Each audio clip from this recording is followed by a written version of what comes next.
ब्रह्मरूपमादिमध्यशेषसर्वभाषकम् भावशक्तहीनरूपनित्यशतमदयम् ब्रह्मणोऽधिगोचरं च नेति नेति भावितं त्वं नमामि देवदेव রামকৃষ্ণমীশ্বরম। নমস্কার, আমার এই চ্যানেলে আপনাদের সকলকে স্বাগত।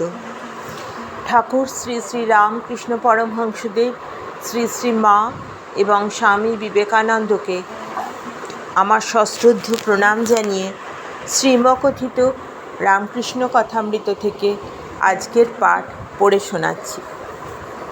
ঠাকুর বলছেন, আমি সবই লই, তুরীয় আবার জাগ্রত স্বপ্ন সুষুপ্তি তিন অবস্থাই লই। ব্রহ্ম আবার মায়া, জীব জগৎ আমি সবই লই। সব না নিলে ওজনে কম পড়ে। একজন ভক্ত, ওজনে কেন কম পড়ে? সকলের হাস্য। শ্রীরামকৃষ্ণ, ব্রহ্ম জীবজগৎ বিশিষ্ট। প্রথম নেতি নেতি করবার সময় জীবজগৎকে ছেড়ে দিতে হয়। অহং বুদ্ধি ততক্ষণ তিনিই সব হয়েছেন, এই বোধ হয়। তিনিই চতুর্বিংশতি তত্ত্ব হয়েছেন। বেলের সার বলতে শাঁসই বোঝায়। তখন বীজ আর খোলা ফেলে দিতে হয়। কিন্তু বেলটা কত ওজনে ছিল বলতে গেলে শুধু শাঁস ওজন করলে হবে না। ওজনের সময় শাঁস, বীজ, খোলা সব নিতে হবে। যারই শাঁস তারই বীজ, তারই খোলা। যারই নিত্য তারই লীলা।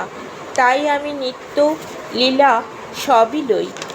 মায়া বলে জগৎ সংসার উড়িয়ে দিই না, তাহলে যে ওজনে কম পড়বে। মহিমাচরণ, এ বেশ সামঞ্জস্য। নিত্য থেকেই লীলা, আবার লীলা থেকেই নিত্য। শ্রীরামকৃষ্ণ, জ্ঞানীরা দেখে সব স্বপ্নবৎ, ভক্তেরা অবশ্য সব অবস্থা লয়। জ্ঞানী দুধ দেয় ছিরিক ছিরিক করে। সকলের হাস্য। এক একটা গরু আছে, বেছে বেছে খায়, তাই ছিরিক ছিরিক দুধ। যারা অত বাছে না আর সব খায়, তারা হুড়হুড় করে দুধ দেয়। উত্তম ভক্ত নিত্য লীলা দুই লয়, তাই নিত্য থেকে মন নেমে এলেও তাকে সংবোধ করতে পারে। উত্তম ভক্ত হুড়হুড় করে দুধ দেয়। সকলের হাস্য। মহিমা, তবে দুধে একটা গন্ধ হয়। সকলের হাস্য। শ্রীরামকৃষ্ণ সহাস্য, হয় বটে, তবে একটু আওটাতে হয়, একটু আগুনে আউটে নিতে হয়। জ্ঞানাগ্নির উপর একটু দুধটা চড়িয়ে দিতে হয়, তাহলে আর গন্ধটা থাকবে না। আবার সকলের হাস্য। মহিমার প্রতি, ওঙ্কারের ব্যাখ্যা তোমরা কেবল বলো, অকার উকার মকার।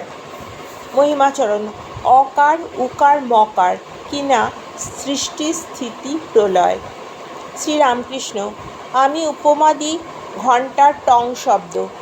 টম। লীলা থেকে নিত্যে লয়। স্থূল সূক্ষ্ম কারণ থেকে মহাকরণে লয়। জাগ্রত স্বপ্ন সুষুপ্তি থেকে তুরিয়ে লয়। আবার ঘণ্টা বাজলে যেন মহাসমুদ্রের একটা গুরু জিনিস পড়ল আর ঢেউ আরম্ভ হলো। নিত্য থেকে লীলা আরম্ভ হলো। মহাকরণ থেকে স্থূল সূক্ষ্ম কারণ শরীর দেখা দিল। সেই তুরীয় থেকে জাগ্রত স্বপ্ন সুষুপ্তি সব অবস্থা এসে পড়ল। আবার মহাসমুদ্রের ঢেউ মহাসমুদ্রেই লয় হলো। নিত্য ধরে ধরে লীলা, আবার লীলা ধরে ধরে নিত্য। আমি টং শব্দ উপমা দিই। আমি ঠিক এই সব দেখেছি। আমায় দেখিয়ে দিয়েছে চিৎ সমুদ্র, অন্ত নাই। তাই থেকে এই সব লীলা উঠল, আর ওইতেই লয় হয়ে গেল। চিদাকাশে কোটি ব্রহ্মাণ্ডের উৎপত্তি, আবার ওটিতেই লয় হয়।